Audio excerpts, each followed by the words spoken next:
Today on Metaphysical Mississippi, we have William Michael. He's a shamanic and holistic health teacher and the founder of Temple of the Rays. We'll get to learn more about what he actually does with dream interpretation, personalized meditations, and journeying, as well as a little more about shamanic energy healing. Enjoy the show. Welcome to Metaphysical Mississippi. I'm your host, Emily, and of course, we have Krista with us. And today we have William Kelly. The William of many names. William Michael, William Phoenix. William Michael Kelly is William how a lot Michael of people Kelly. is how. WK. Hey, let's redo that. Oh no, that was that was cute. Yeah, that was great. If you want to say William Phoenix Hart Michael, then that's because that'll be the full. If that's all right. easy. That is not easy because I had that written down because I've already forgotten which one comes first, the Phoenix or the Michael or the Hart. We have Hart Phoenix, William Michael. Hart Phoenix, William Michael. Oh, we're so excited to have you today. William, I want you to share maybe the beginnings of, I like to ask all of our guests, where their spirituality, when was the first time you realized, hey, things are different, or I'm different than other people, or, I look at the world in a different way. When was the first time what are your first memories of, connecting up with Metaphysical Mississippi, and then just kind of what your journey has been and what you're doing now? And we might finish by 5 o'clock. I was like, Krista. Krista, you said you have to be somewhere at what time? So, wow. So it all started 26 years ago. It's really interesting because I feel like my story is always changing as I'm moving forward on the path and on this path and my journey. I feel like the story is always changing. So the way I would always share it is that I was in college and so go back a little further.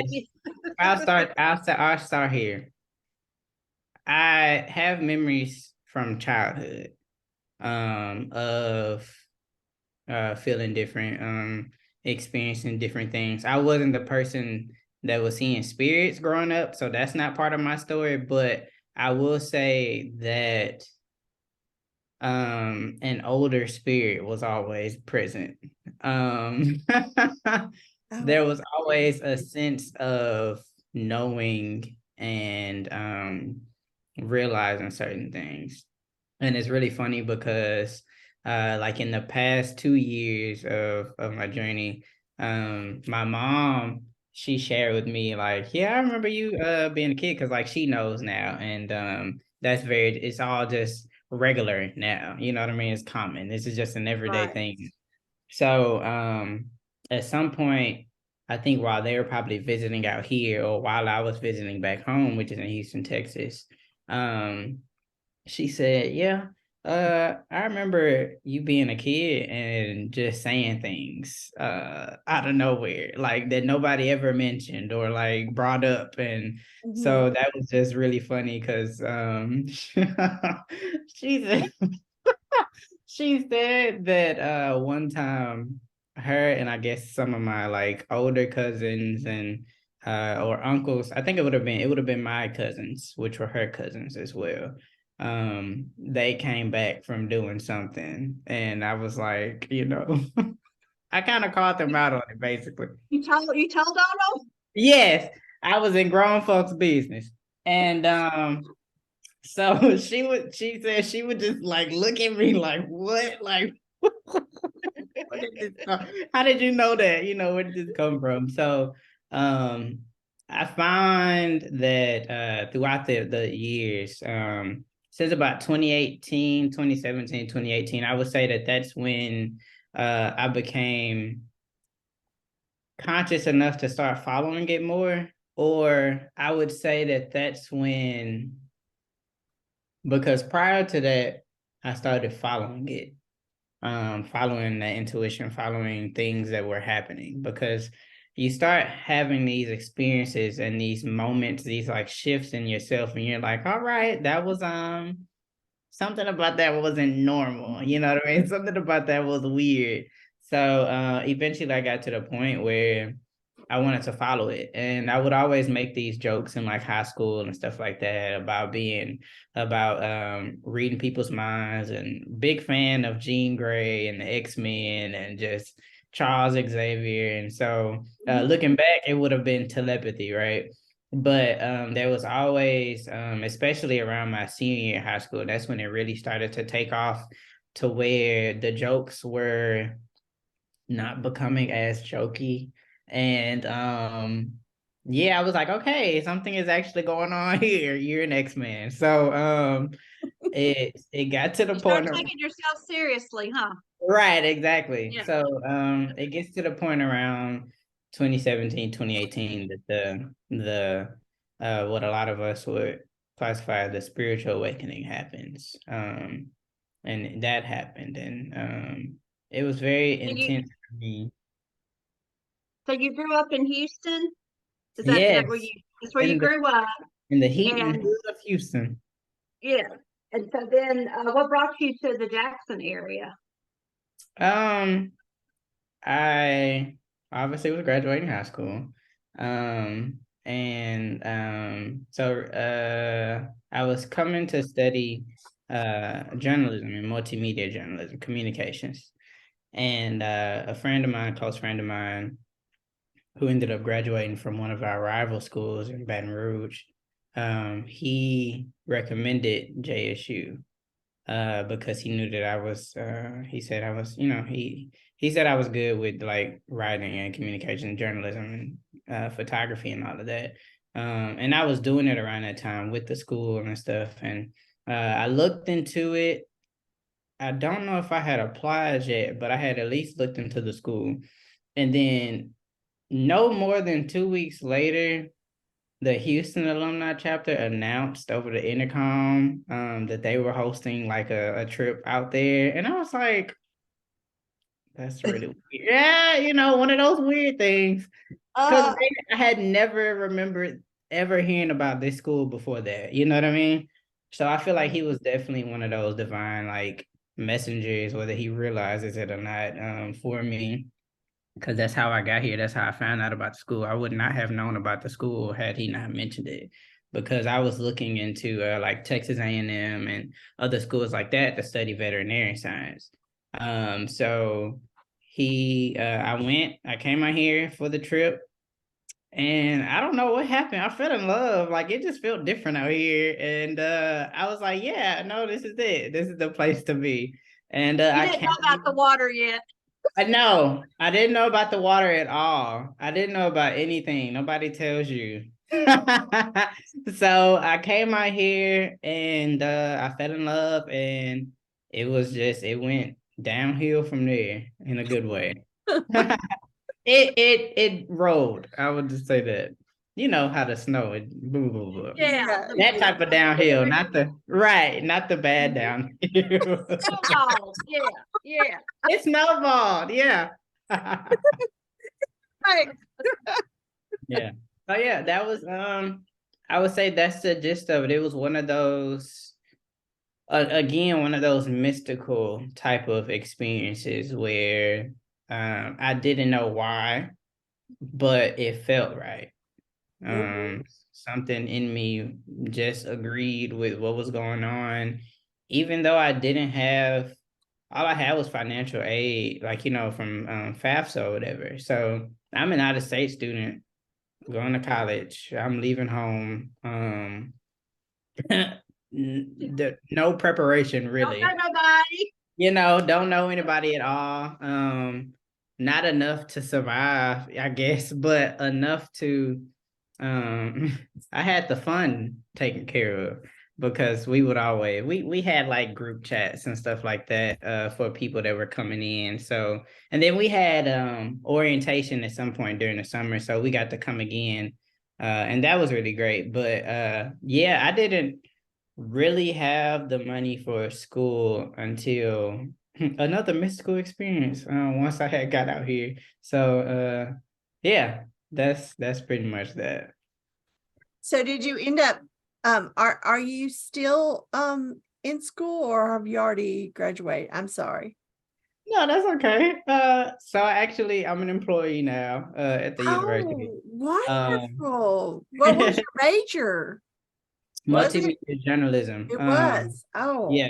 And then I had a minor in art, but it originally started off as graphic design, but that's another story. Yeah, that's a whole nother story. A whole nother story. hey, I have a major and I don't do it what I majored in either. So mine was interior design and Nice. I don't work in that And field. you wonder why her background is muted. Oh yeah. You trying to hide something like that? I don't like to decorate though, so I have a problem. What? Wow. Now I like architecture. I just didn't have Oh, well, this isn't about me. Anyway, look, I'm like, no, please keep going. no. I was I I I just didn't have the confidence in myself to be an architect, so I chose interior design. Okay. I like Okay. I like making plans, you know. Yeah. Nice. Right. But now I'm doing media journalism myself, sort of. Yeah. Kinda. And learning on I'm the just job. learning how to do all this Yeah. podcasting stuff. Hey, that's what we do. That's what Yes. we do as people. Yes. So what are you working in media and journalism there at JSU? So I work in university communications, the division of university communications. And my role right now is public relations specialist and also university photographer. So but both of those roles are part-time. So it's two part-time positions, but I'm full-time. I get it. So yes, I am. All Yeah, right. we have lots of side hustles that equal full-time work, but it's just a Right. bunch of side hustles. But not Exactly. full-time pay quite yet, don't Right. Yeah. you? All Yeah. right. So But I this, don't work in the like communications department as because we have the school of journalism and then we have because a lot of people get that mixed up. So that oh, clarify that. That's all. yes, gotcha. You're not in the academic side of, you're in the Administrative, I guess administrative side of you could it. say. Yeah. Yeah. Would you like to start from where you are now, or do you want to go back and revisit as you're a college student at Jackson State University, living the college life, and now where you are now? Do you want to talk a little bit more about, okay, so you were having experiences or at least acknowledging the experiences in high school. When did it go to the next level? You come to college. At what point do you or do you embrace this side of you even more, the spiritual, esoteric side of you? Wow. Okay. So yeah, I think that would be good. So it was October 2018. I think that was that 11 year. October 2018 was when I had my awakening. It was October 5th. So from there, I started looking into and it's You know, not you don't even know. nothing, it's not even anything crazy. So at Okay. this time I was smoking. And so I'm smoking with a friend of mine that was just getting to know, I guess, my spiritual side. And this is still very early in my journey. I had just come back basically from a summer of, oh, that's the part of my story I didn't share. So the tragedy that happens that leads to the awakening. Oh yeah. Yes, we forgot the deep, the deep and dark. Catalyst. So basically I come from a summer of being off the grid for like the first time in my life. And this was the first time that I put myself first, the first time that I just kind of did what I wanted to do rather than doing what everybody else wanted and needed of me. And it was very liberating, very relaxing. I did what humans do and what people do. And I sat around that summer and I just played the game. That was pretty much it. I played the game and I was smoking a lot and I was drinking a little bit, but I was just having like a good time with myself and with very little people. Like to this day, I was so off the grid during that time period that people are still asking me, am I visiting in town? And like, when did I get back? And just where have I been and stuff like that. So, but that was coming from this very dark and depressive state. I would say chronic depression, chronic anxiety, chronic. I wouldn't really say anxiety. Now that I've experienced anxiety now, I would say that was more depression and there was some, yeah, I would say chronic depression around that time. But during that period, this is throughout college, I think my junior year, yeah, it would have been my junior year when it happened. Because I was going into my senior year, my first senior year. And I always have to, there were five, okay, there were not four. But that fifth year, oh my gosh, it was amazing. So I'm going into my senior year and basically just come from this school year of what all happened that year. It was a lot of shit going on that year. Like it was a lot. I think my room had got broken into. Nothing got stolen, but one of my rooms had got broken into. I was not doing well in classes because I didn't know how to say no to like my outside thing. I was very like involved extracurricular entrepreneurship, just like doing my photography and things like that. And like, in the long term, all of that was great and it paid off in the physical material part of it. Like, you know what I mean? Like even now, with opportunities and stuff, but it was at the cost of my mental health and my emotional health and things like that. So I was very heavily into like alcoholism around that time. Like getting through the day, just needing a drink to get through the day, whether it was going to the gas station and grabbing something or anything. So I always like to share that part of the story because like that's important. Um and not everybody would know, you know what I mean? But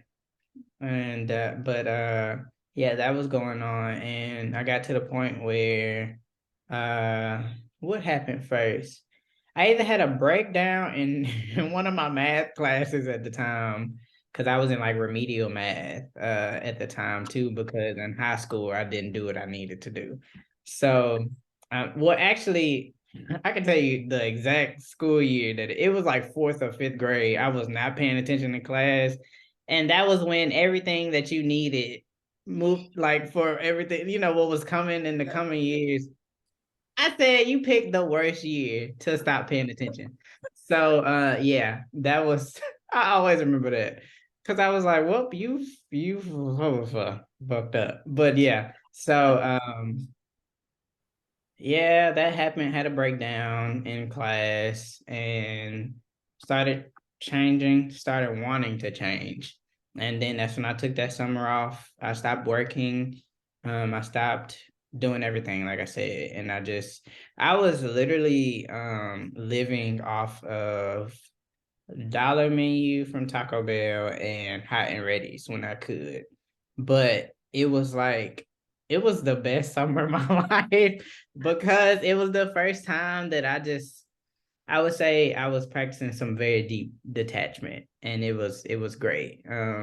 Especially like looking at this whole concept of being sensitive to energy, being an empath, being an intuitive or anything like that, being a healer and a helper. We're the yes men and women. We say yes to everything, but we also tend to carry, with doing that, we also tend to carry everything with us as well. And when you don't have that awareness of what you're carrying, and that you need to clear that and practice self-care in a lot of different forms, then it builds up on top of whatever you're already dealing with internally. So yeah, that was that. And And William, I'm glad you just mentioned that, so we get this idea of what hitting rock bottom should look like. yeah, And then we get this idea from what um uh becoming self-aware, or I can't think of the word. When you make your change, a lot of people will go off to recovery, or go off on some, rehab and yeah, rehab, or go off to a spa, or do some 21-day something cleanse or online something, and do this. retreat. Yeah, Yeah, retreat. That's where I was trying to think of.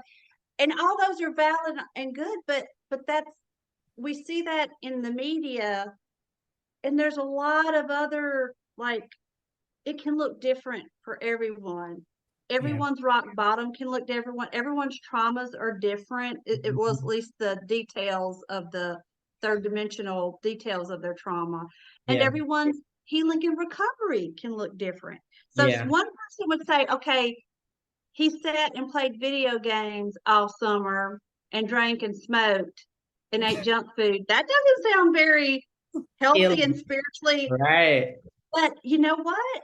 That's what you needed at that moment. Yeah, That you needed to detach and stop. And if that's what it, yeah, if those were the only tools that you had available to you that helped you do it, yeah, you use what you have. Not everybody can go off on a 2-week retreat somewhere at a spa, or go yeah, on an ayahuasca trip, right. or Or even or know even to go do even be that, able to right? afford to join a gym. Not everybody can Uh-huh. do those things. Not everybody can get therapy from a private Mm.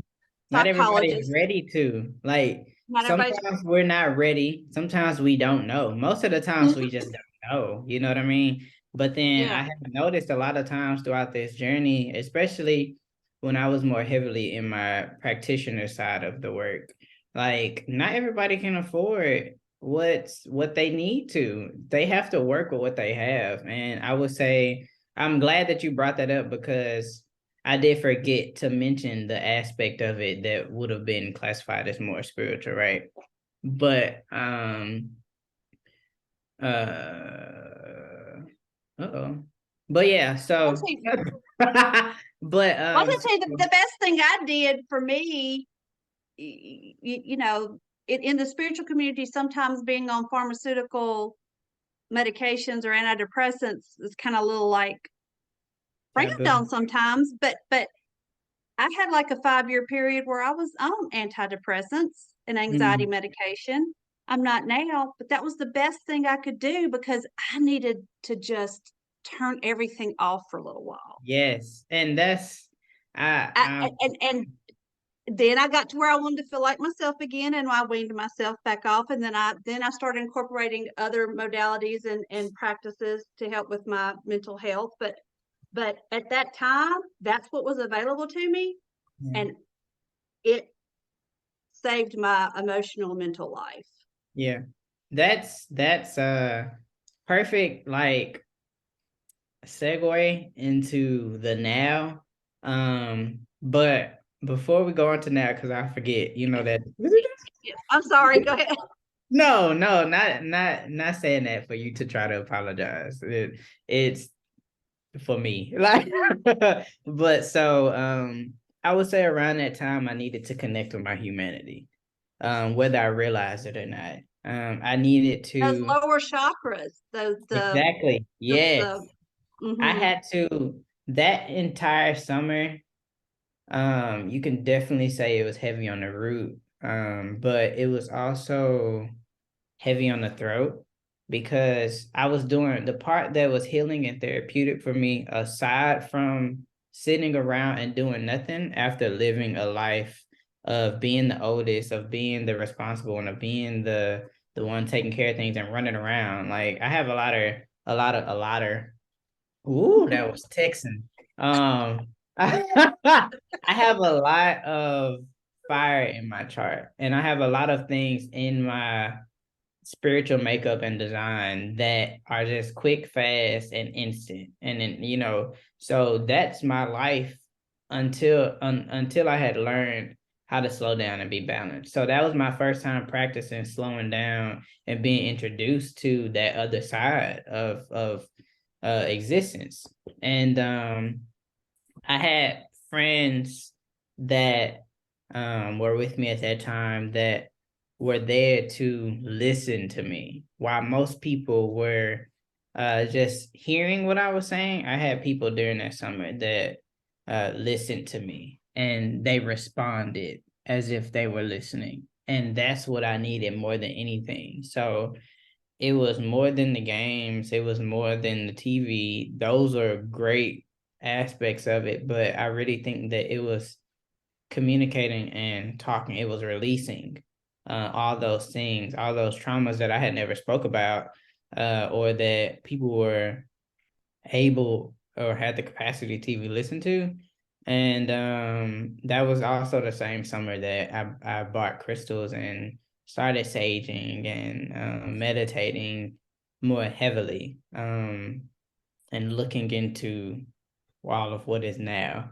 So I'm really glad you mentioned that because I forgot some key parts. Yeah. But before you move on, during this period, were you in Houston or were you in Jackson? I was in Jackson, so this may have also been my Okay. first. Was it my first summer out here too? Let me think. 'Cause were you going home for the summers early in college? Early in college, I was, and then I had an internship, 17 summer. So 18 summer is when, yeah. That 'Cause was if it was October 18, so then leading up, yeah. So 17 summer, I was out here for the first time, and I stayed for internship, Wait. and I was living, and then 18 summer. Yes, I was out here. Yes, it was. I was Mhm. gonna, you can move on to your next, but I just want to mention one more thing that you said. When you originally said that you were living off grid, I was thinking you were saying that you went and lived in a shack without electricity or running water. Woo! I'm not there yet. It's coming soon. off grid. The other hermit, not I'm more modern hermit, not old age hermit. Yeah. You were emotionally and mentally off the grid that summer. Yes, big time. Yes. But let me tell you, I don't feel far from it. I do not feel far from the no electricity hermit. But no water. Yes. Right. I've accomplished the water part. Yeah. That really wasn't a choice though. No, not this. Unfortunately, no. I have water issues too. In my town, so you're not alone. Thank you. It's good to be seen. We'll be back in just a moment with William. We're going to take a short break. Make sure to come out for the next Metaphysical Mississippi meetup, February 8th from 7 to 8:30 p.m. at Holistic Health and Healing. That's in Flowood, Mississippi. The Jackson metro area meetups are scheduled every second Wednesday of each month. Again, go to our website, metaphysicalms.com, to stay in the loop. Now back to the program.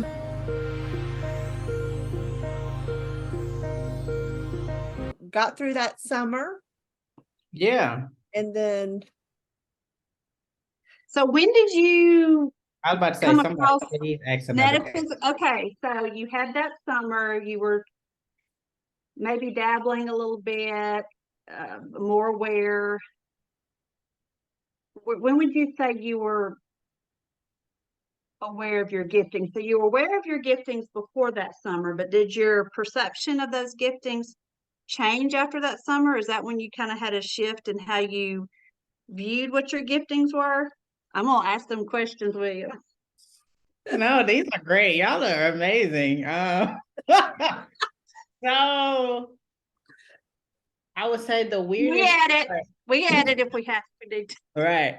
I would say the weirdest part of all of this was was when I had my awakening. I think that just took everything off. Like, okay, hold on now. So that was October 5th, 2018. You said Yes, was a pivotal date for you. So that was after your summer. correct. So after I did all of that purging and that cleansing, and that releasing, right? Really tapped into that water element of going with the flow and crying, you know what I mean? And Putting the fire out a little bit. right, Slowing damping that it fire down, down a little bit. calm down, yeah. And so I'm sitting there with the friend that I have been helping with a dream interpretation, with the friend I mentioned earlier. And I'm helping him with a dream interpretation, or it was I don't know if I would call it an interpretation, but I was definitely we're doing some dream work. I would say that. Analyzing some dreams or something, Yeah, huh? we're looking at some dreams. And I said something. I what happened? It was like I think I had wrote, oh, what happened? I think he told me the dream. I took notes. And then I took notes about the dream. No. Yes. And this might have been the same night. It was a couple that whole thing, that was a few days for sure. But whatever ends up happening, I think I gave him feedback of what I had gathered about the dream. And he like freaked out. And he's like all super excited and just kind of like, and you're my guardian angel and all this other stuff. But like in that moment when he like said that, that's when the awakening happened. And I told him to call me a light worker. And so I had no like former knowledge, not physical knowledge of this word and what that meant and things like that. So that's why I always say this part is weird. And that's why I'm always kind of like, I'm always like this when it comes to like mentioning that part, because it's like, it was, that's Because that's that term some is used government. a lot in the New Age movement, but you were not well versed in all that kind of stuff at that point. No, but when he said what he said to me, in that whole moment, the word just came to me. It was just, I'm this, call me this. And yeah, from there the research got deeper because obviously I need to know what this is now. You were like, well, what is that? You know what I'm saying? And so I think I pulled it up on my phone that night when I got home, but I didn't start actually reading about it until the next day. And so yeah, that's when we get into the light worker and the star seed terms and all of that. And so eventually I end up a at similar situation where something just came into my awareness. I can't even, and I won't.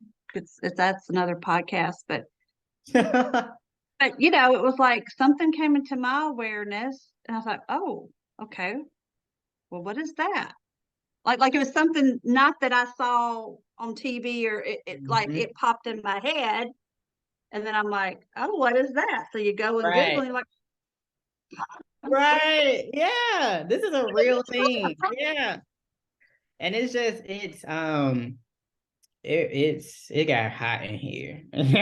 But it got really hot. I'm sweating. But so the We energy put was you on the hot seat. right, and I am sitting down. Wow. So we eventually that's by 11:11 I was definitely already visiting different stores. So wow, fair trade, and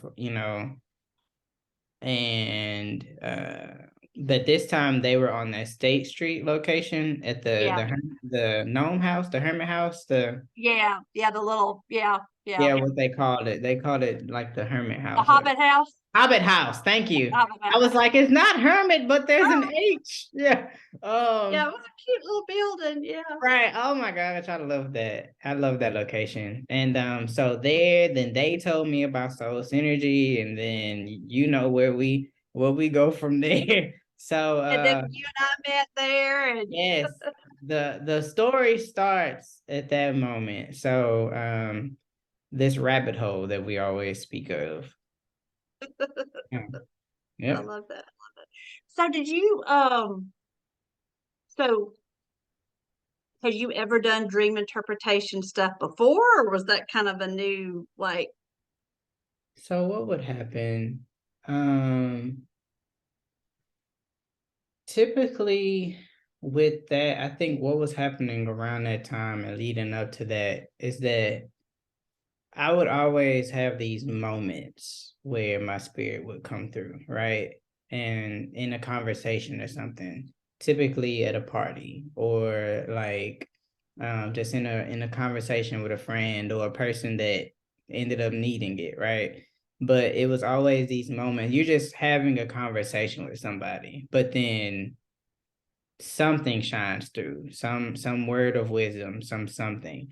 And And it's almost like you're talking, but it's almost doesn't feel like it's you. I mean, it's almost like all of a sudden you get this in your head. Well, I don't even know if it's your head. You're right. talking to somebody, and then you just start talking, and it's almost like Where did that horse. just come from? Right. Where did that just come from? And Yeah. I can't recall moments as far as the dreaming goes. The dreaming, if someone was talking to me about their dream, then I would typically know what was going on. So like these days I like to um uh call myself, or not call myself, kind of reference Describe myself, yourself. yeah, as like Joseph King of Dreams, like I'm like his great or something, like, you know what I mean, from the Bible and everything. Yeah. So Yeah, um yeah. so I'm always like, yeah, that's one of my uncles or something, but it's one of those A life archetypal or figures, right? One of those figures that I just resonate with, because that's what I feel like when it comes to my dream ability, that is just is for the people. You know what I mean? It's for myself too, but it just happens. It just comes, and I've learned to tap into it more intentionally, but yeah. Yeah. When you're saying you're doing dream interpretation, is it prophetic dreams, or is it, can you just tap into maybe someone is dealing with a trauma that happened in the past and you're able to articulate? Hmm. Do you catch what I'm saying? Is Yeah, it past, so present, or future type of interpretation for that individual? both, but all.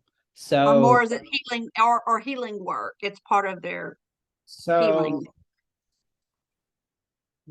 the dreaming is prophetic and can be prophetic, but it can also be reflective. Yes, that So Mm. makes sense. I could have a dream about something and it could be prophetic.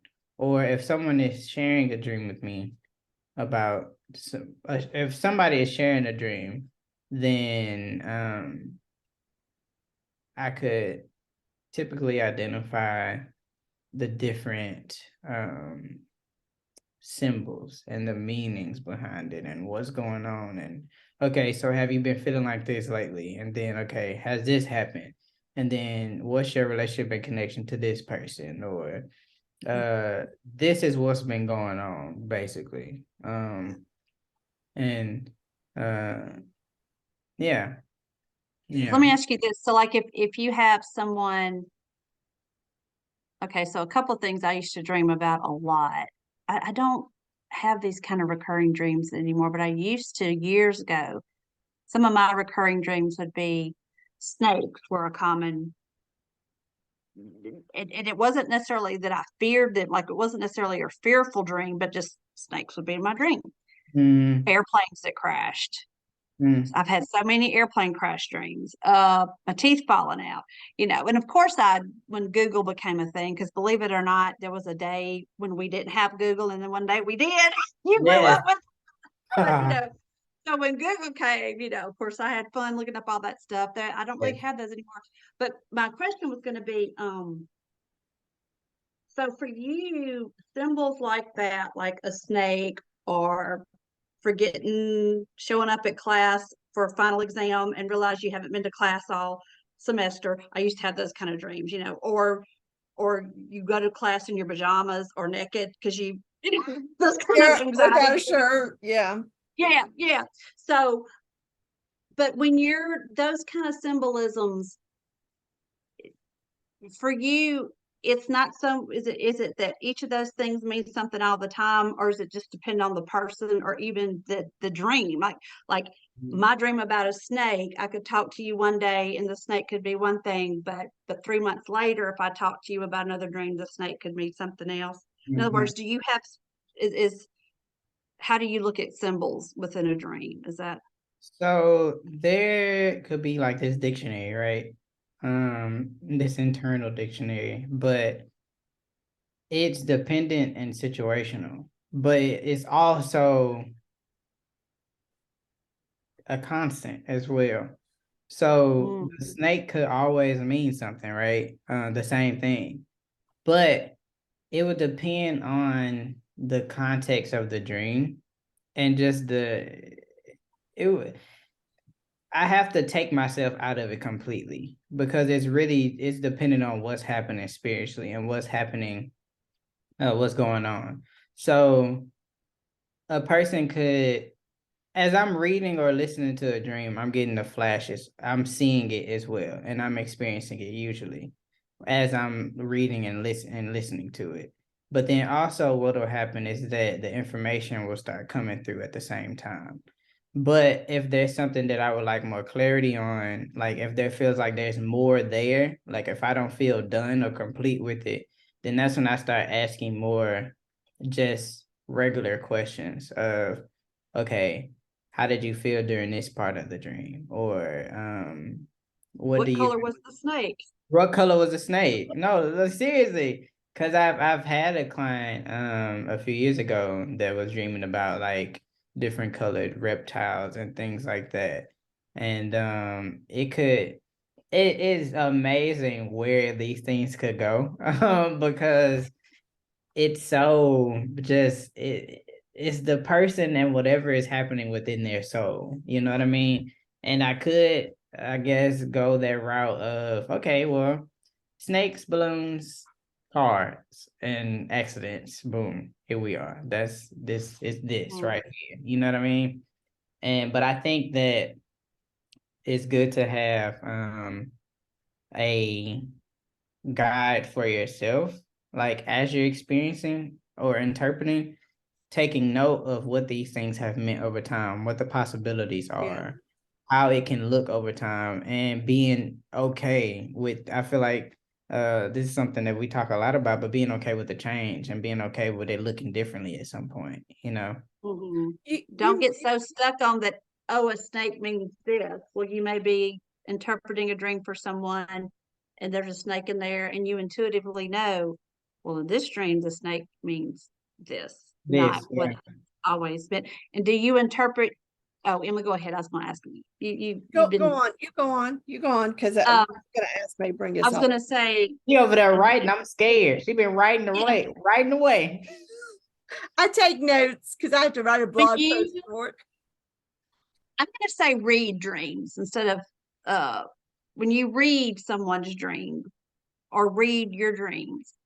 Do you do yourself differently than you do other people? I would Is that a say different? when I'm in my dream now, like at this point of my journey, like when I'm in my dream, I'm conscious the entire time. So most of my dreams now is just another day for me. Like Would just you call that lucid dreaming or not exactly lucid? it should be.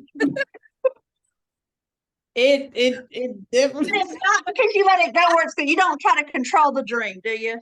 typically it still happens, but it's still happening how it wants to, but the entire time I'm getting the downloads as to what this is, what this means, what's going on. So like when I'm asleep, I'm definitely not asleep anymore. Like it's just like I said, I'm just conscious the entire time. So the same way you would process a thought while you're awake, that is exactly how things are happening in my dreams now, where when I see something, the other voice part of me does not sleep. I don't know, whoever the other voice and the other part of me that's also watching the dream is like, okay, that's this. And I'm like, then the part of me that's dreaming is like, okay, cool. So I'm just looking like it's like all of Like me a is higher there. self. Yes. It's Yeah, like your self higher is self is talking to telling self. your Yes. Yes. It's like a higher self is telling my conscious your lower third dimensional William. right what's happening, and so we're both just kind of like interacting and engaging with the dream, and And do it's you feel fun. like you are an active participant in your in those type of dreams, or are you a spectator? Or is it Mm, different? both, because both voices are active usually. um Both selves are active, where I'm going through the dream like a dreamer would, and then but then I'm also able to I I have moments in my dreams where I'm like,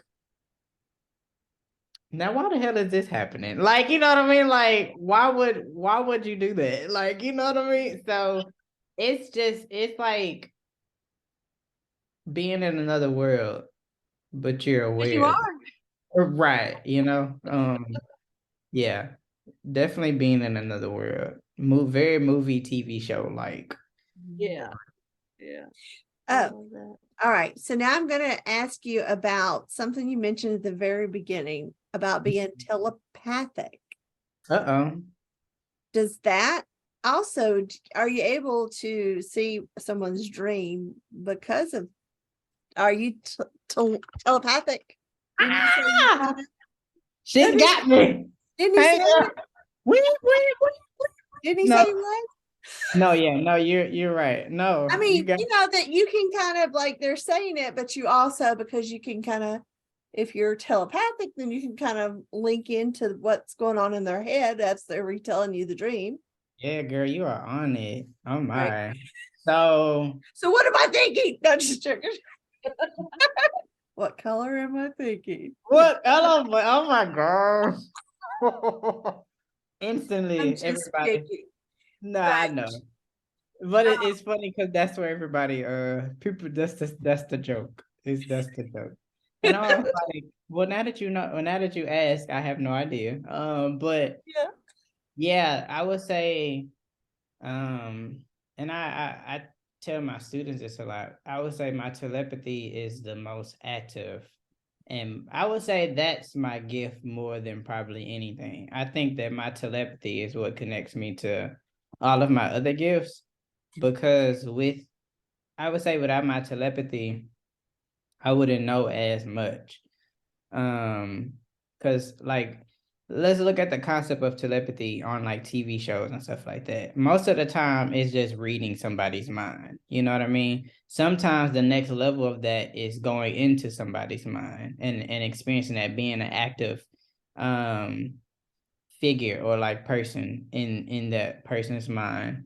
And then sometimes we go even further where you have control in that person's mind.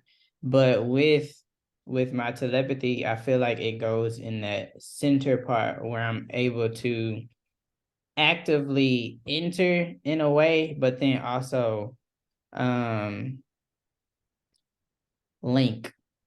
It's like a linkage that happens to where I also are y'all familiar with the X-Men character Rogue? What is her name? I Rogue. think so. Is it a woman? Yes, it is. I don't remember who it is. I'm trying to think who it is. I don't remember the actress, but if we're just looking at the cartoons, Yeah. then like I think it's Rogue. I think yeah, Rogue. I think that's her name. But basically part of Rogue's powers is that she absorbs and is able to then so through touch, which would be psychometry. You know what I mean? Yeah, so she wouldn't touch people. She was very She careful would not to touch people. exactly. That's what I wanted to know with your telepathy, or if you had to take the senses of hearing, sight, and feel, could you still pick up?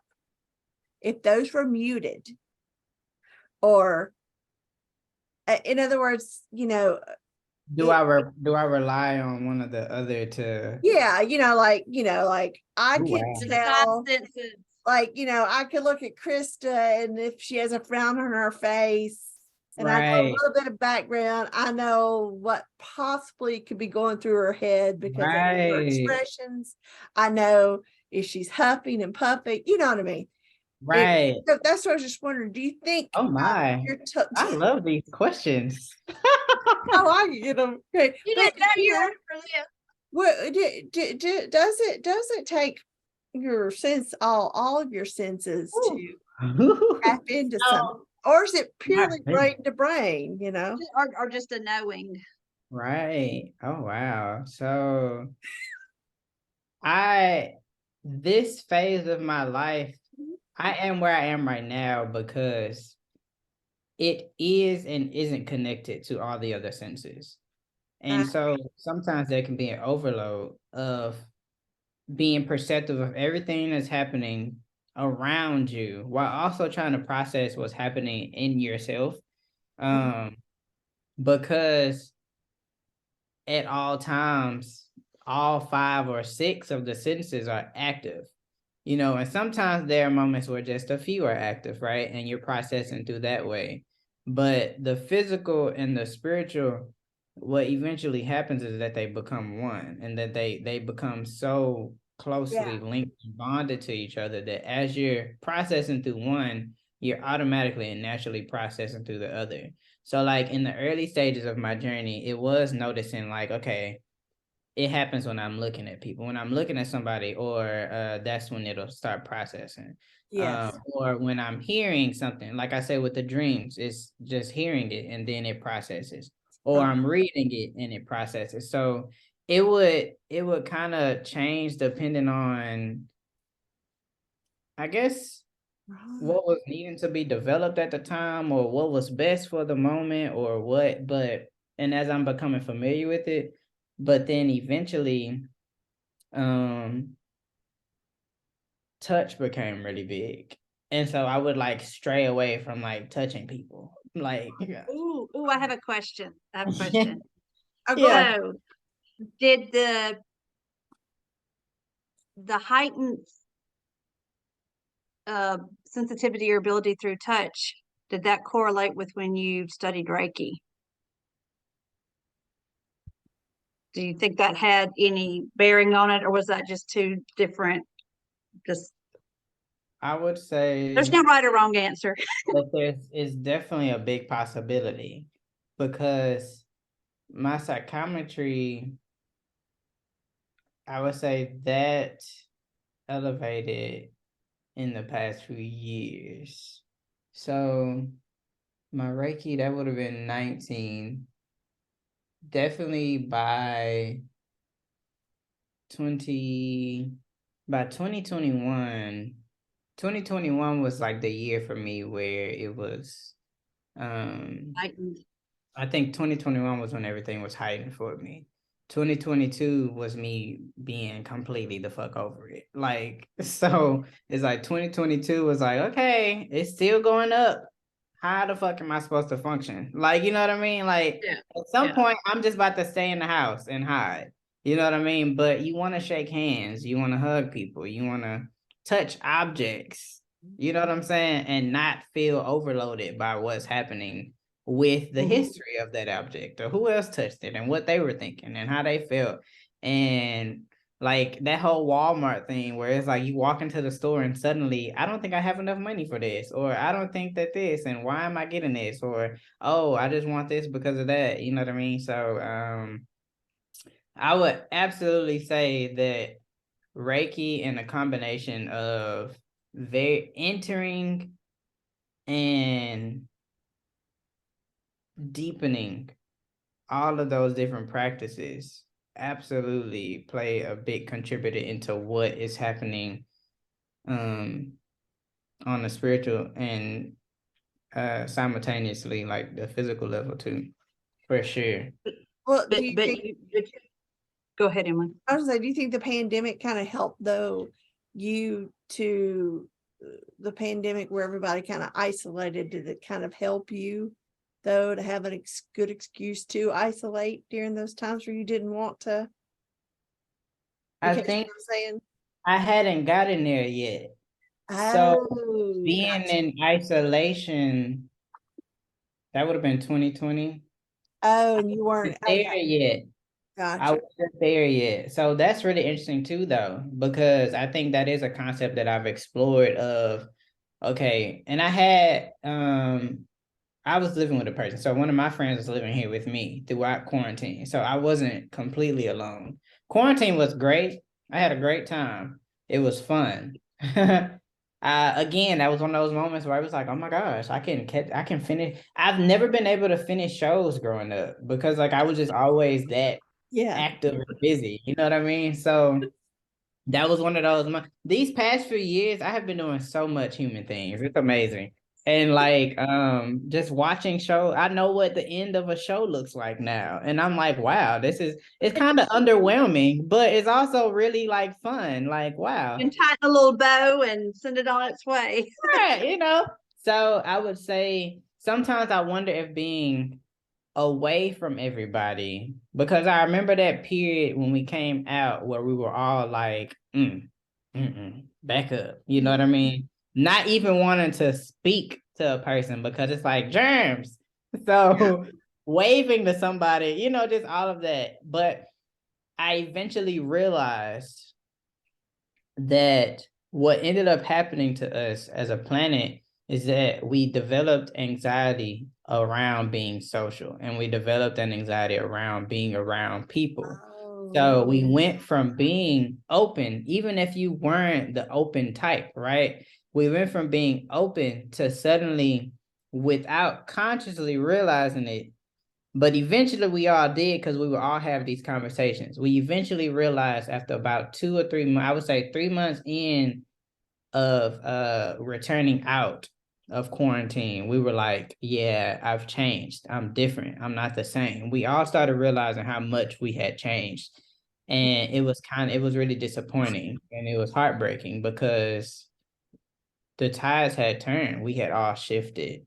And yeah. So yeah, I would say that these past few years have catered to developing sides of myself that I had not explored or touched yet. And I'm very grateful for that. But I'm also aware that, excuse me, I'm not necessarily sure who's on the other side. And sometimes I don't know who I am now. You know what I mean? So yeah. Well, that's okay. And you know, ever since I've met you, you know, you have felt like an old soul, but yet you are very young, and you do have a childlike energy about you. Even though you seem like a wise old soul, you also have a very inquisitive, childlike energy around you all the time. But that's okay to not know who you are. I feel like I'm just now have a glimmer of who I might be. Mm. And I'm 53. So you're probably right where you need to be. You're probably right where you're supposed to be right now, right? You know, Yeah.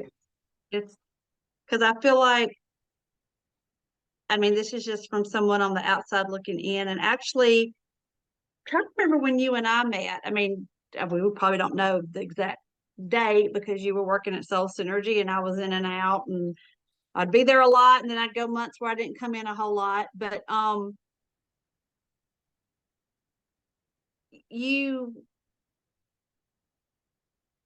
feel like when you and I got close was when you were, okay, from someone on the outside looking in, like after 2018, the fall of 2018, that's probably when I probably met you in 2019, probably.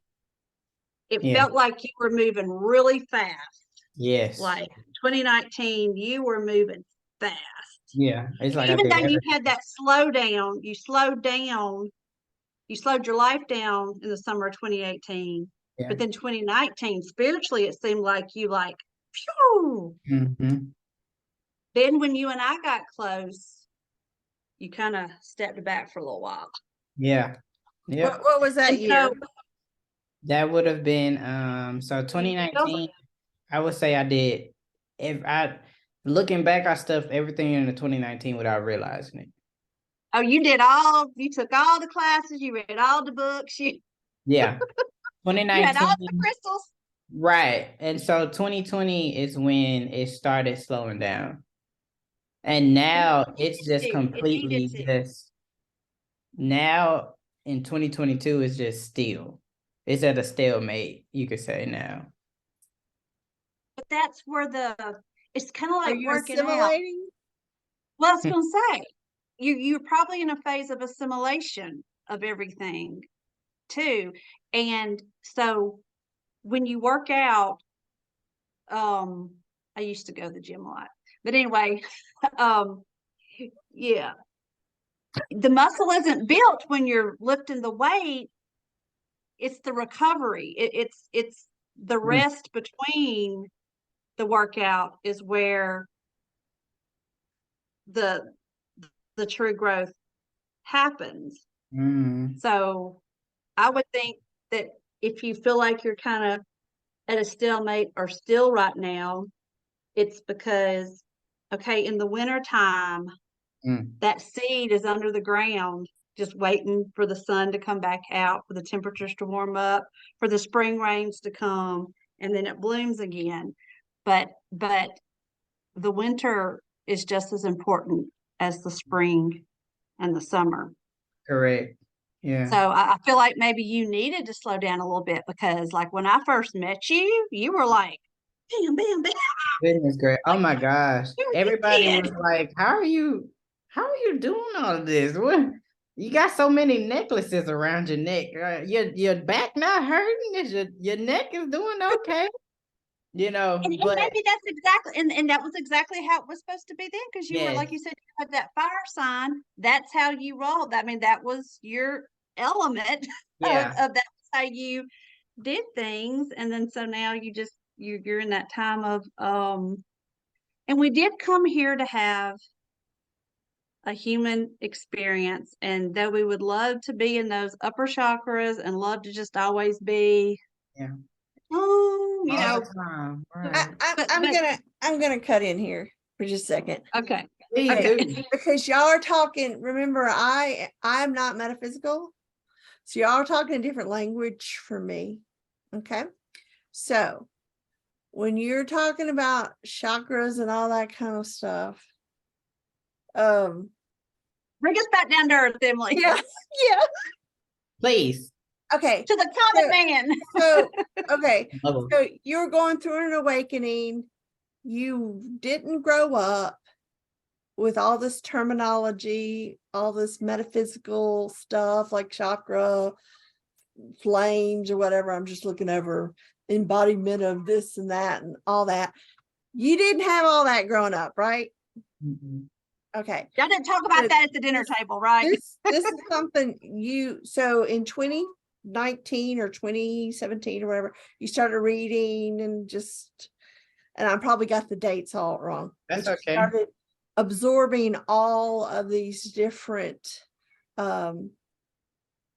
modalities or ways that people experience energy or work with energy or embody energy or because I don't even understand all these chakra things that y'all are talking about. But in other terms, Oh yeah, I can do that. We can go yeah, there. what That's what I've been practicing for all year. what You're you, in you're working in the real Physical. world again. yeah, Yeah. you're at a point Oh yes, let's where do it. you have knowledge and you understand now how do you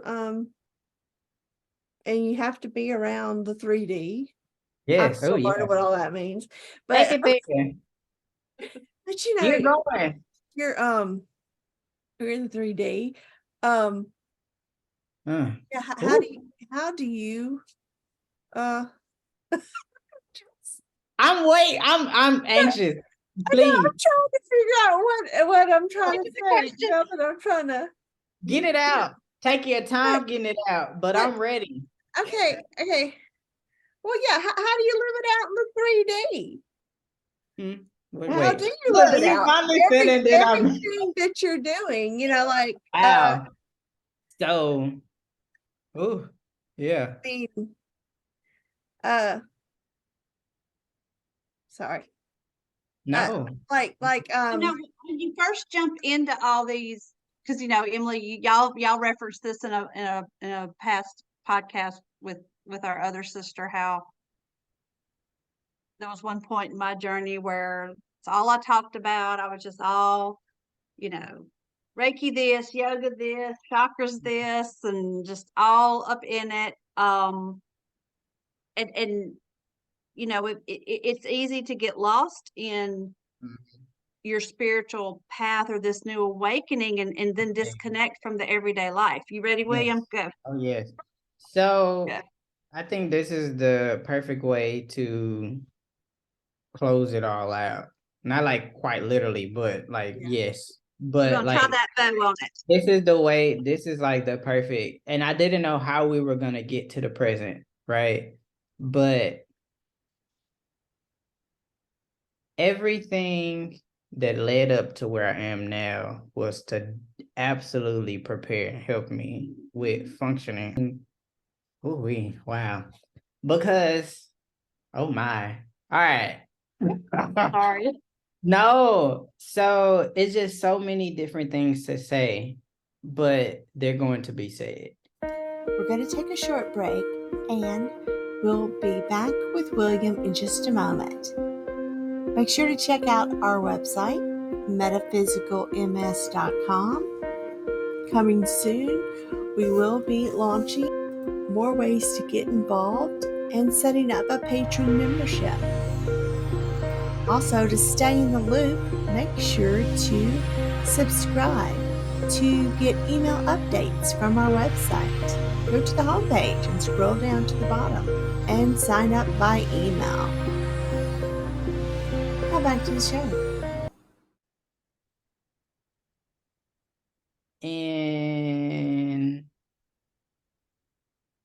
In April, I hosted my first spiritual party and spiritual event. It was for the spring equinox. It was massive, you could say. There was a lot going on. And, we were doing yoga. We were listening to different types of music, not just meditative music. We were listening to R&B. We were listening to rap. We were listening to pop, line dance music, just everything. We played with sound bowls. We were hula hooping and playing with fire. And we were drinking and eating and just communing, having a good time. And that was the beginning. It was a start. It was an omen, really. And whether people realize it or not, that was me going out. And I don't know if I realized it until after, but it was the first time I did something like that. But it was also like a farewell party for who I was becoming now, who I had to step into now. So to keep it very what would it be, mundane, but to help keep it like very grounded, a lot of us on our spiritual path, when you get so far in, you start detaching and disconnecting from earth. You start disconnecting from that root chakra. So that root chakra be that physical body, the material world, Oh, the that's a great, security. okay. So it's at the bottom and it's red. And it's not the lowest chakra, but it's one of the main seven. And you get into the spiritual world and you go all the way in, and you it feels so great to finally feel free, I guess you can say, and feel disconnected from the lower and what's happening in reality, or the physical reality, or everyday reality, however that reality can be defined, that you want to escape it and not go back, right? Because that's where all of our traumas are. That's where all of the hardships are. That's where the bills are. That's where family, kids, children, that's where the in-laws are. That's where everything that reminds us of life in the 9 to 5 sense, from the womb up until the age that you are now sense. It reminds you of all of that. And nobody likes being over there. Nobody wants to go over there. But what we have to realize, or what at least what I had to realize is, and this is a conversation that a lot of us have been having in the past few months or so now, is that everything that we're developing now in the spiritual is actually to help us with navigating and functioning in the physical. So while it is uncomfortable, especially after coming back, you could say you go up there with the UFOs and up into space, and then they bring you back down. To the angels and And then so you come back down, and obviously that's going to be uncomfortable. There's going to be discomfort because you're acclimating again. You're readjusting. You've been so disconnected and detached that you forgot what it's like to be over here, to experience. It's not that while you're in your higher chakras with the third eye and the crown and the throat and so forth, and the heart even, which are those higher chakras that connects you to those higher energies. I'll put an emphasis on the crown, but it's not that you're not experiencing hardship still, but you definitely do not have the same connection and relationship to the physical and what happens in the physical typically, while you're solely operating in that, right? If you're primarily living in a life or a routine of being in all of the holistic, metaphysical, and all of those modalities and self-care methods, if that's your life primarily, you don't have much to worry about. There's not much to worry about because you're not clocking in every day and having to be outside of that space with other people who may not be in that space. So when you're going to yoga every day and able to experience energy healing and Reiki and other people who feel like you and how you feel at that time, it feels amazing, because for the first time in most of our lives, at that moment, we feel at peace. We feel relaxed. We feel like we actually want to open our heart and experience joy. We start experiencing enlightenment. We start experiencing all of these different things. But the problem is that we get over there and then we don't know how to come back. We get over there and we talk about it, but we don't actually enforce it that balance. We talk about grounding and everything. And that's the thing that everybody sticks away. They run away from the grounding part because it's like, no, that's the earth. But you have to realize that the earth is a spirit as well. The earth is a spirit, and we're here to help the earth. Some of us may be more heavily involved with the earth, which is where the shamanism comes in for me, where it's like, okay, no, my job as a shaman is literally to walk in both worlds. So throughout my life, I'm going to be going back and forth. Right now, people are catching me on the root of the tree or the middle of the tree. I'm not up there at the top of the tree where I was. So if we're looking at the world tree, right? There's the upper, or if we're looking at the three worlds, even there's the upper world, the middle world, and the lower world.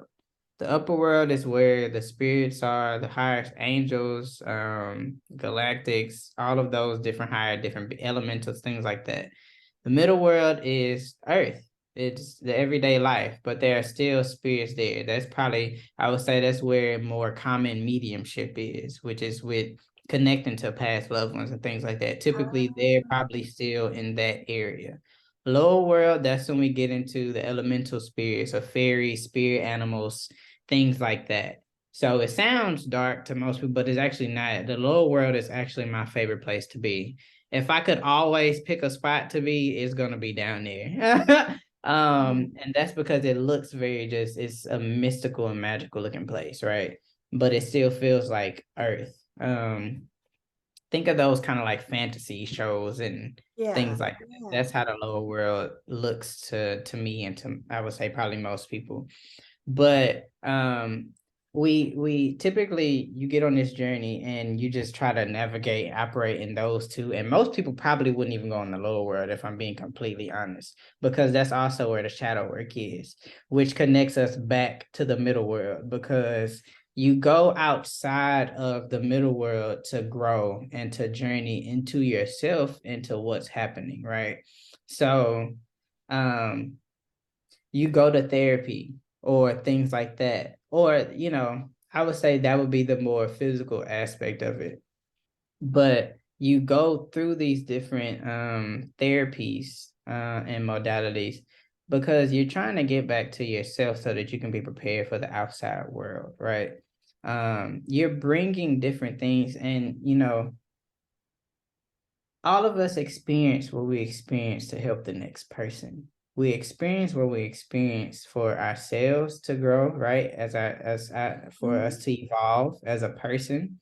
Whether you're looking at that person on the physical realm and just day-to-day life and being able to get through the next day and not be fearful of what you were then, and to be able to have courage to do this, or to be able to operate and treat people differently or think differently, right? But then if you want to take it beyond that, it's so that your soul can evolve, so that you can learn different lessons that you may not have learned in another life or in a past life or in another realm or whatever. You know what I mean? So it's a lot of different ways you can look at it. You can look at it with a lot of different eyes. But at the end of the day, it's all about growth and it's all about self. And with shamanism, it's all about self. You do shamanic work to help yourself grow. Shamanic work isn't necessarily about the next person, but it is because there's a ripple. There's that effect and those threads that we're connected to. So, with shamanism is about the inner world, and the inner world is vast, it's deep, it's a lot of depth to it. And we go through all of that to be able to connect to the next person that hasn't connected to that part yet, right? So when you learn something, automatically you start changing, whether you realize it or not. Something in you starts shifting and you start changing internally. Eventually, that internal becomes external. People see the external with their physical eyes. They're able to react and connect and engage with that. You communicate, hey, yeah, well, on a physical level, what I've been doing is talking about my feelings more. I've been expressing how I feel. I've been going to therapy. I've been eating this way now. We always change something on the physical first, usually, before we start changing things on the spiritual level.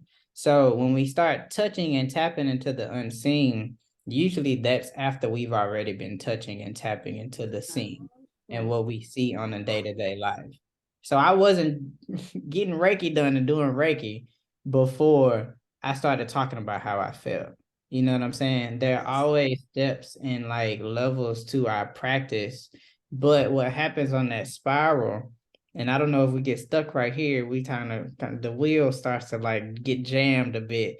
But what happens on that spiral is that it brings us back to where we were, but in other people. If we're all reflections of ourselves and of each other, then you're going to end up coming back to the people that look similar to how you did when you first started your journey, right? And for different people that may look different ways, but for me, it was hanging up my staff and all of my spiritual tools, my rattles, my feathers, my fans, my cape, and shifting and molding myself into a day-to-day person. But it kind of is funny because I feel like I'm at that part of my journey, or I'm in a part of the storyline. I use a lot of references to movies and TV shows and video games because they help. They've always been there Yeah. to connect the dots for me. Yeah. I'm at that part of the story now where the hero has like fallen off the face of the earth and they're like undercover as this just regular person, right? Nobody knows who they are, or what they've done in the past. They're just this person.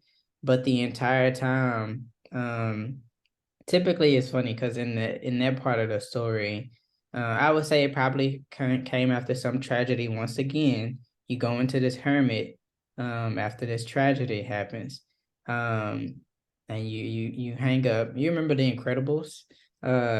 When like the tragedy happened, it's like, okay, no, we're not superheroes anymore. We still have our powers, we still have that knowledge, we still have our gifts and that wisdom, but We're gonna live like normal folk. we're gonna live like normal people, like muggles, they say. And Yeah. so that's where I feel like I am now, where if someone says the secret code and says the secret message or whatever, the code and encrypted message, they say the right thing, you get the right answers. But otherwise, I am just a regular, normal person. If you know about my past, you know about my past. If you like to meet that person and talk to him, you can. But he's on retirement and he's probably in his cave as well. So it just depends on the day. And I didn't want to go there, but it was required of me. I felt like if we're looking at it on a physical level, finances started getting frozen. Like everything just started changing. I was like, okay, it's like month 3 now. I was like, Because we still got to pay the bills. I mean, we yeah, live, this is the construct that our spirit and souls have taken a physical body in this reality, and that is our reality. that's those are the rules and the things of where we are right now. And it's uncomfortable because we know how free we should be living, right? We know where we could be and how things could be, but order and balance, justice and so forth, whatever. But so that shift into, because I had only been working part-time at JSU since 2020. And uh, with that, in between that, or along with that, I was working at different spiritual shops like Herbal Blessings and Soul Synergy, and then also just still doing my freelance work sometimes as a photographer, and then my spiritual work. They could not have made me more into who I am now.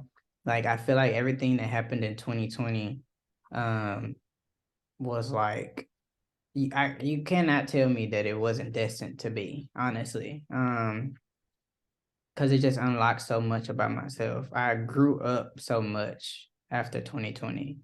And you know, there was this phase, I was in this really dark time and everybody noticed it and everybody was concerned. And I was just like, I'm fine. But, you know, I would say I was really exploring the ego and the shadow, which is another aspect of ourselves that we tend to not be very gentle or comfortable with, but it genuinely is a part of us. And if we're looking at the shadow and the ego to define that, that's like the human aspect of ourselves. I was wondering what shadow, what shadow meant. Um hmm, What exactly is shadow? right, yeah. So that's like the human aspects of ourselves. Oh, It's okay. like the it's the part of us that Parts we looks, don't necessarily want to see. show to the world Yeah, sometimes too. it's our deep and dark stuff. It's our Okay. nasty. Thank you. It's our reactions and perspectives that may not be accepted by society. It's also, I would say, the unhealed version of the shadow is where a lot of our fears and anxieties and things like that live. That's Oh, where all gotcha. of that stays, right? It's the abandoned aspects of our part of ourselves, the parts that didn't get to express themselves. So the inner child has some Oh, big homes in the shadow world or the shadow realm, until we start visiting those houses, right? And then and addressing those things and expressing our inner child and talking with it and comforting it and becoming familiar with it. The evolved and healed version of the shadow is being able to speak up for yourself and being able to tell the truth while still living from a heart space. It's being able to be honest and blunt. It's being able to do what's needed for you without sacrificing yourself or other people in the process. So I feel like when you really there's this song, I think it came on like right before I had came in here.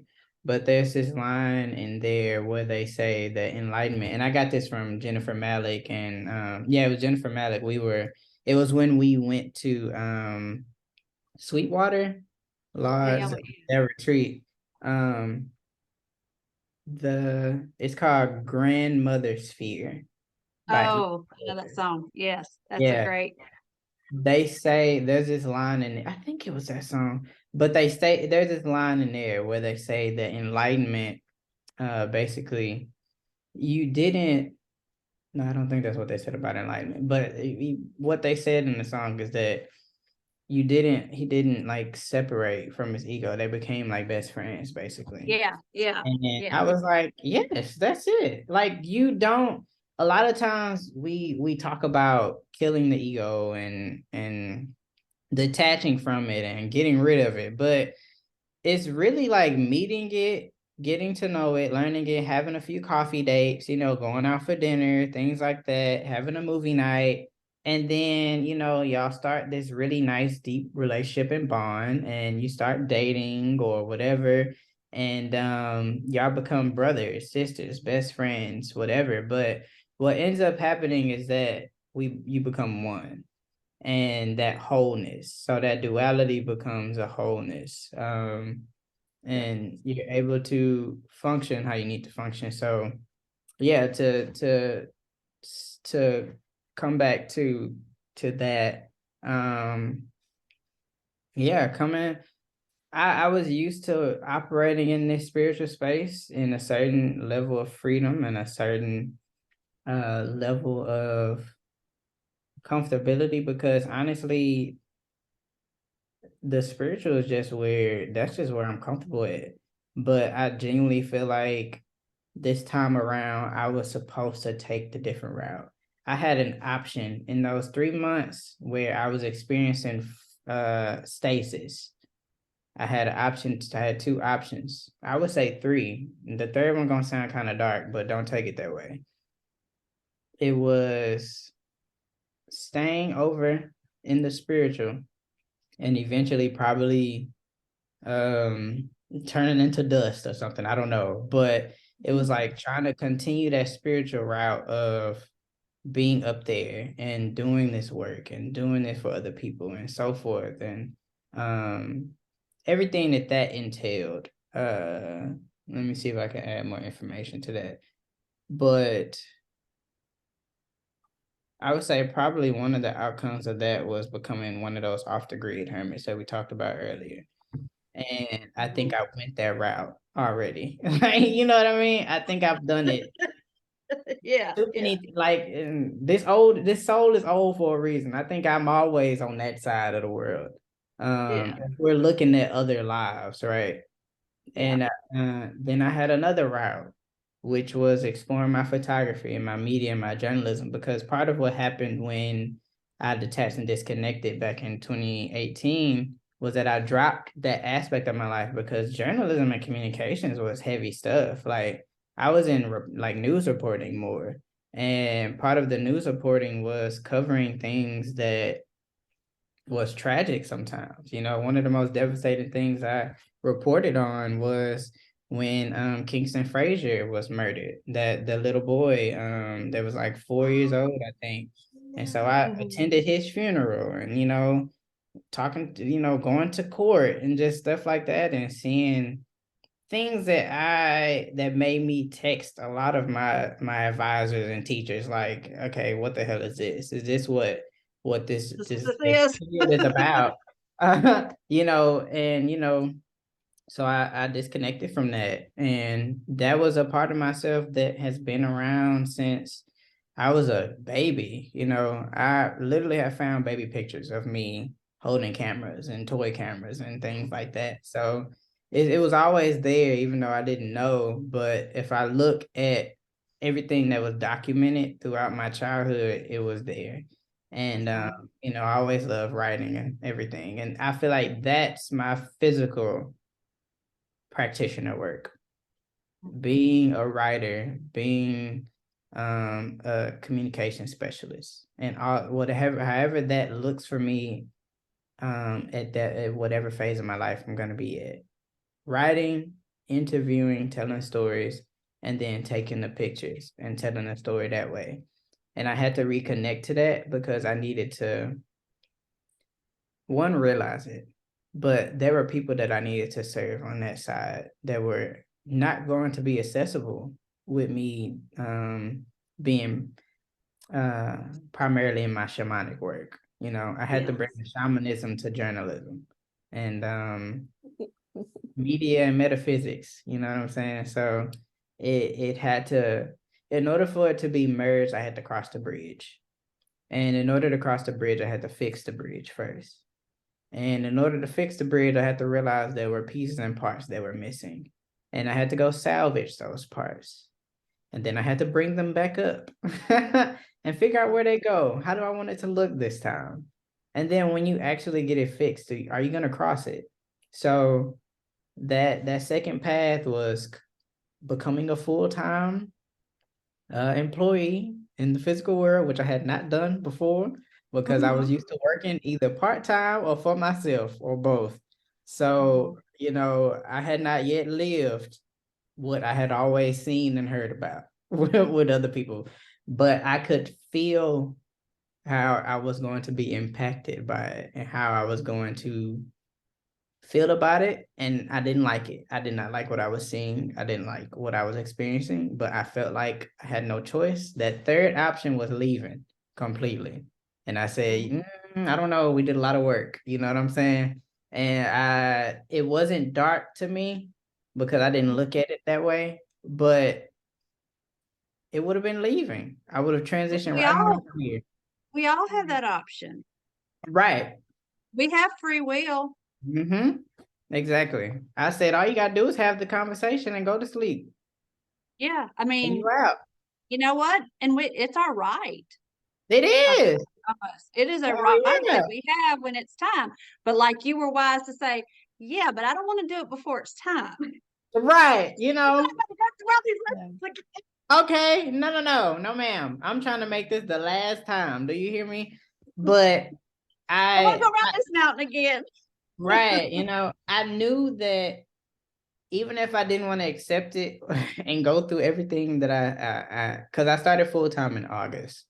And so August up until now, it hasn't even been that many months. But let me tell you, I could have, I forget, it's not until I realized that it was just August that I noticed like, oh, it hasn't been like 10 months. It's only been what, 4 or 5 months? I'm like, what the Like you're a hell? working man now. Oh my goodness, so much has happened and changed. And like, but I knew that I was going to be able to touch, because you got to think, like, my journey started in college pretty much. So I'm an advisor for our LGBT organization on campus now, and I may be becoming an advisor for another organization on campus that a student is trying to start. But like, there were things that I wanted to do when I was more heavily and primarily in my shamanic work that I was unable to do until I got over here. And so I had to honestly keep convincing myself, like, hey, remember, you actually are continuing your journey by crossing this bridge. You're not ending it. Exactly. You may look and feel like it, but you're continuing the next phase and chapter of your journey. Let him rest. He has been doing a lot, right?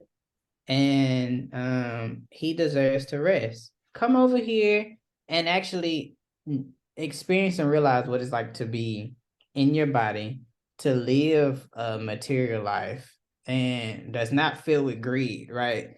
But experiencing that material world, because I don't know what happens after I'm done with this part of my phase of this journey, but I guarantee you that everything that I'm gathering right now is going to be carried over into the next part too. You know what I'm saying? Do you feel that you're more creative in the shamanic side? I mean, the woo-woo side, or in the day-to-day side? Production wise, I mean, the thought of, I do several part-time jobs myself, and I say I'm not metaphysical, meaning I don't do yoga, I don't know any of this chakra stuff, but I have a deep She's a very spiritual, spiritual person, though. I She's have a very connection biblically, I mean, with the Bible, and yeah, I've always, higher power and all that. So I am very She creative. has mediumistic abilities, but she's just not. I'm creative and stuff. And the thought of somebody boxing, I've had those jobs where I've been boxed in, like a customer service representative with a headset Right. on, full time. It's just, the thought of being boxed in, working full time and not allowing myself to be creative. Yeah. Like, ooh. But Emily, but you did it for a period of time. Oh yeah. And you learned a lot. Oh yeah. And I still do it part-time too. So, but yeah. But I would say that there are parts of myself that are limited, or that at least feel limited. Because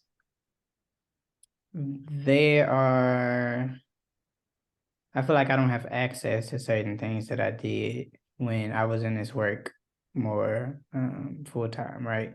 So yeah, it's a lot. I would say pretty much, I would say just about everything that I was doing on the other side is still here, but they're in trophy cases. They are on display now in my own personal museum. But the things that are still physical, that are spiritual, like yoga, or I wanted to get into kickboxing and things like that. So now I'm and pole dancing. So it's like I'm now being propelled and gravitating towards the things that are still spiritual for me and expressive for me, because those other canals and flow, like those other openings are now on rest, right? They're closed.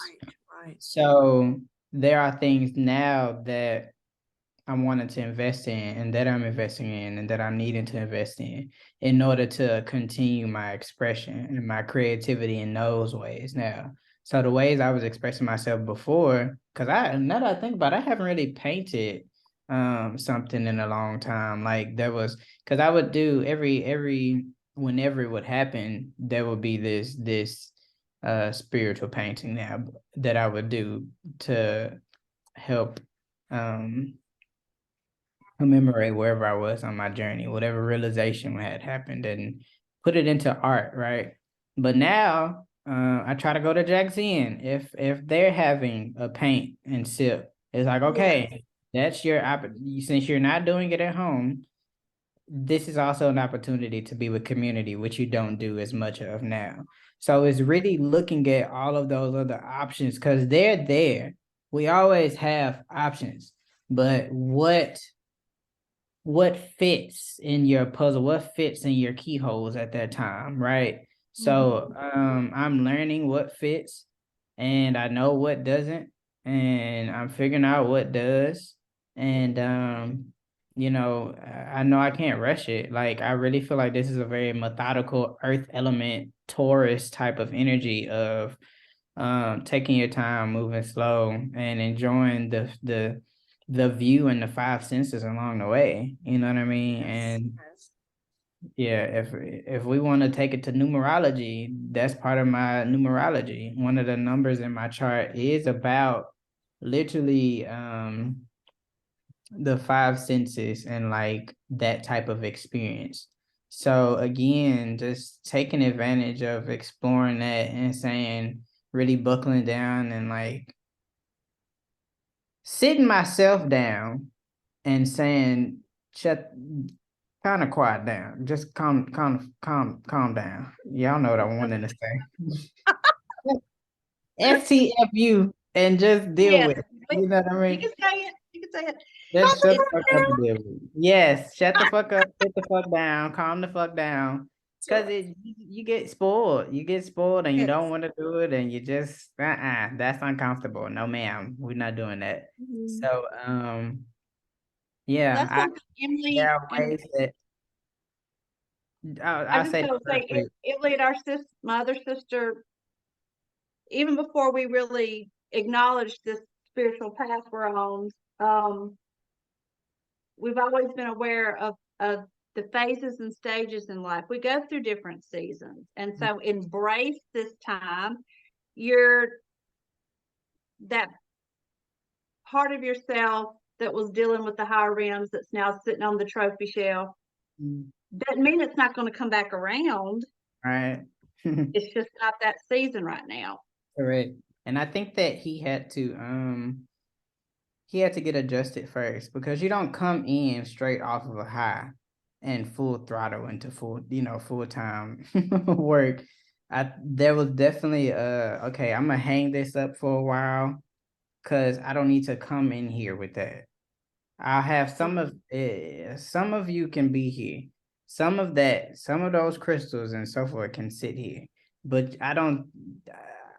I know for coming in with the sensitivity that I had to at that time and trying to come in all the way with that, I would have exploded, like died. So I think that,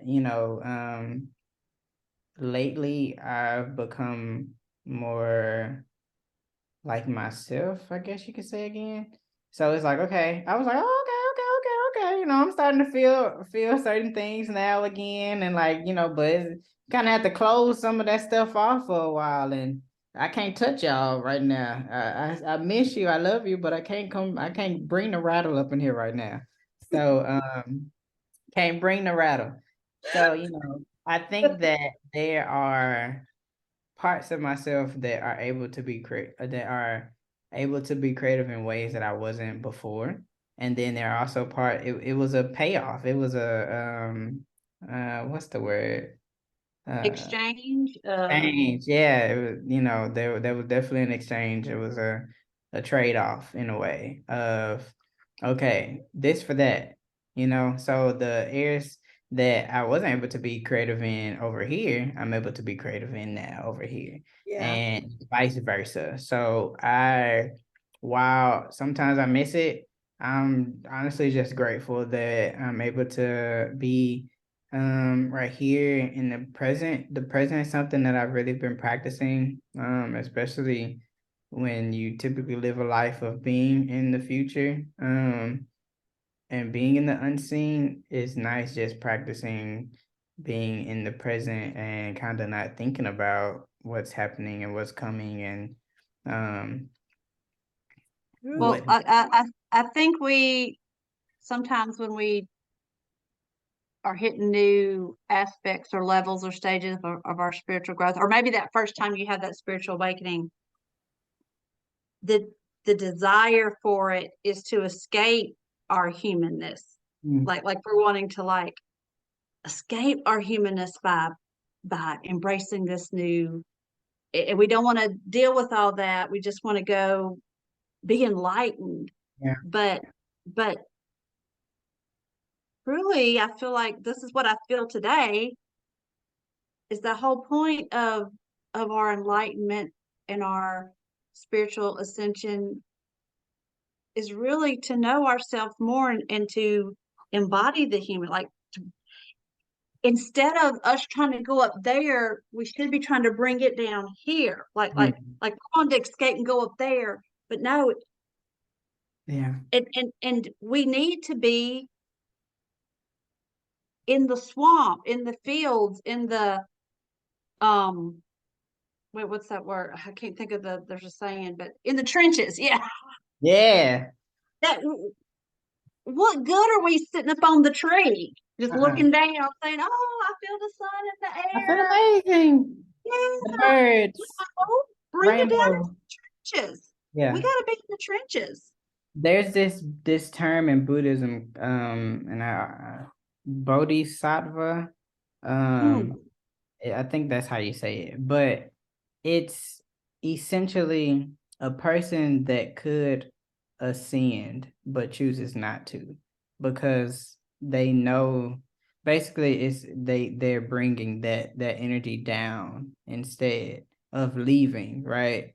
And when I came across that term like probably a month or two ago. Well, I didn't come across that term a few that during that time period, but I finally looked into. I realized I had never looked the word up.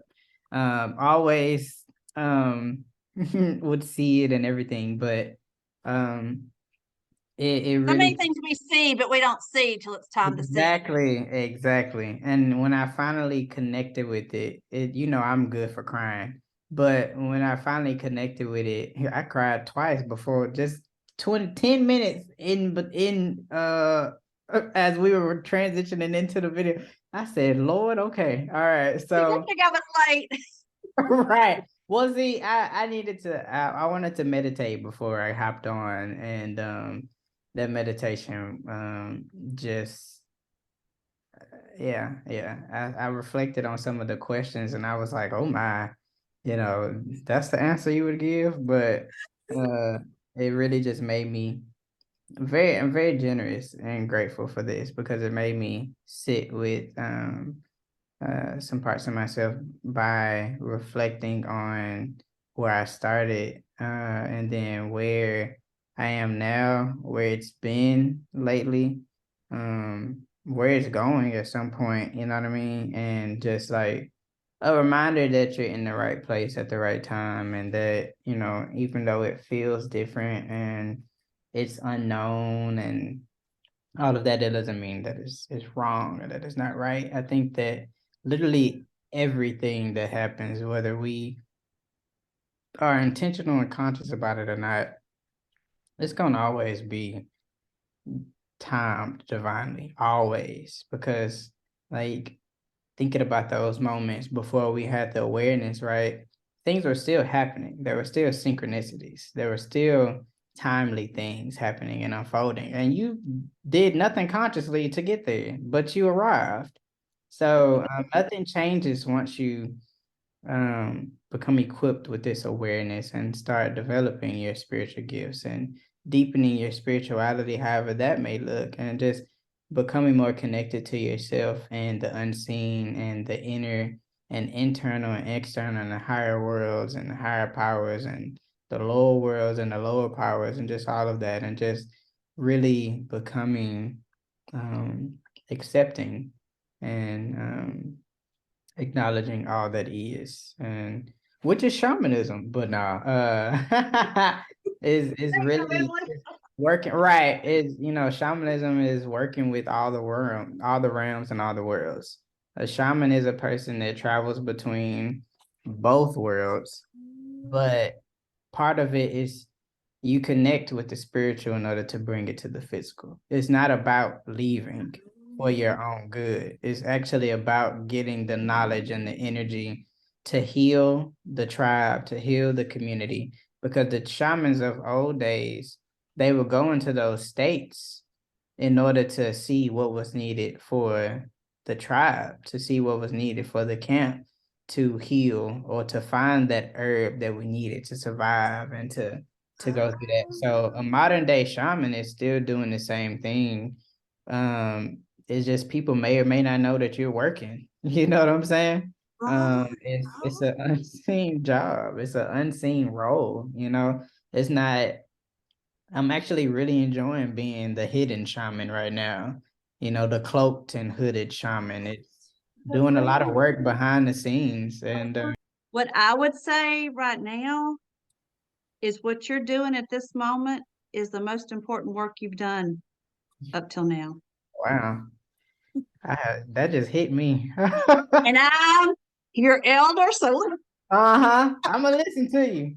I'm listening.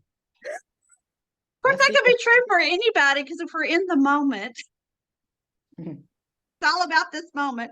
But no, but no, I do think where you are right now and what you're doing, because you did learn a lot and you grew a lot and you ascended, and you haven't lost all that you acquired 2019. Like, it is, even if you say it's over in the trophy case, well, no, some of that is still in you. Like you may not be playing with the tools right now, but it is it is a part of you. But what you're doing right now is the most important thing to be doing, and you're combining, you are blending the worlds right now. You're blending those two different aspects together, and I admire you. Thank you. But when I started getting into that phase of everything was on stasis earlier this year in 2022, I was going months getting by, and I did not like that, and it did not feel okay. But part of it was it was like I still needed to do the work, right? Or still felt I was still in the space of trying and needing to help others and help people, and clients were still coming, but I also didn't have the capacity to care or the capacity to give anymore. Like, I had reached a point then where it felt, one, like a repeat of where I was before I started my journey consciously, where I was in that space of not being able to say no, and people were just constantly taking, I was allowing it, right? And you aren't being replenished. Exactly. And I started teaching for the my metaphysics classes this year too. And it's like, so that was where my energy was and needed to be. Outside of that, I genuinely did not need to be doing much else, because I had 9 people that I was taking care of and that I was working with and exchanging with. So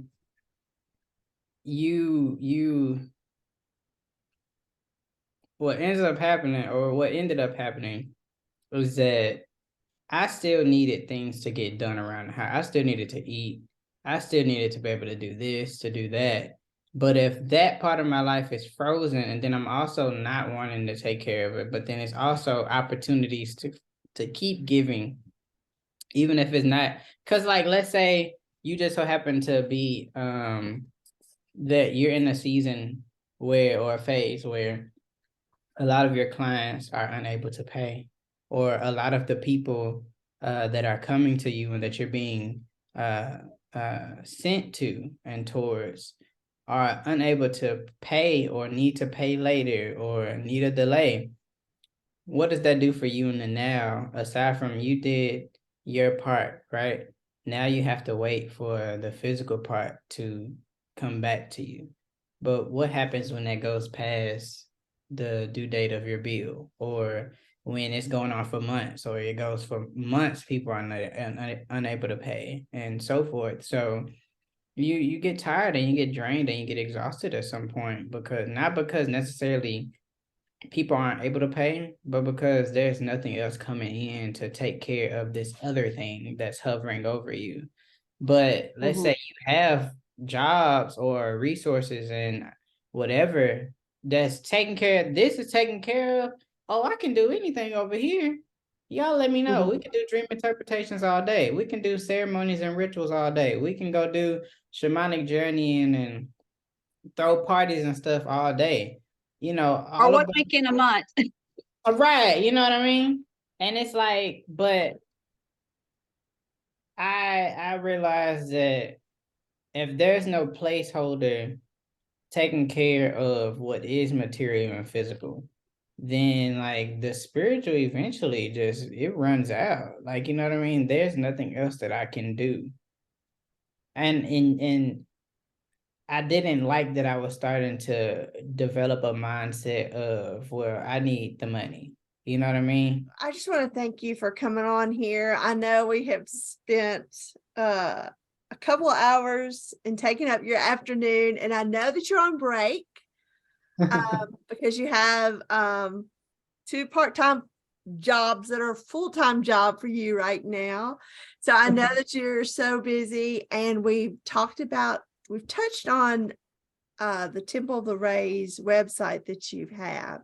But you have mentioned that your priorities right now are just concentrating on your full-time job. So just, is there anything else that you're a part of right now that you want to share that's going on? So I would say, first of all, thank y'all for having me. This was really great. I genuinely enjoyed it. Y'all had some amazing questions, and I hope that the answers were able to reflect how genuine and grateful I am for this interaction and this conversation, and that it reaches everybody that it needs to reach. It's not many times now that I am sitting in this capacity, in this chair, in this role, this hot seat. But I always enjoy the moments like this where I get to share still. I would say that unfortunately I am not seeing people one-on-one. My website and the services that are listed there are inactive, but you can still visit my website if you would like, templeoftheraishealing.com. All of my social media and ways that you can interact with me are listed there and can be found there. And if there are ever any changes, I know how to find everybody. Yeah. Yeah.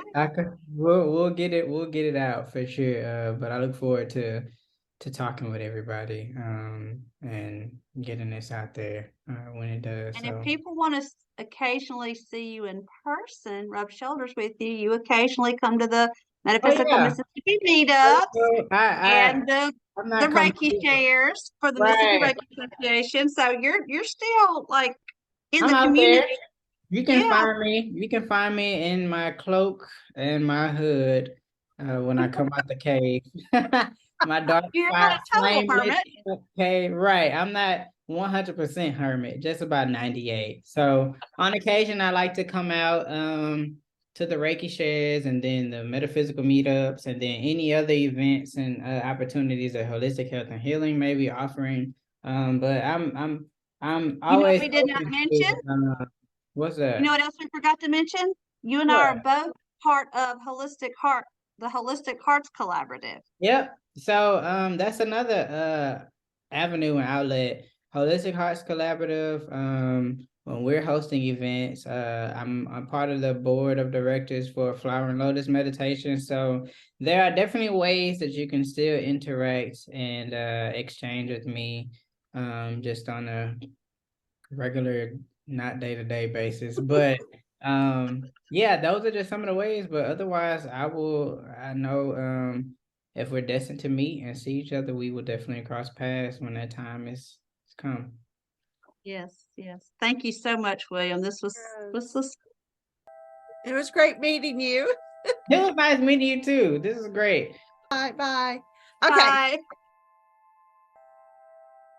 The views expressed by guests are their own, and their appearance on the program does not imply an endorsement of them or any entity they represent.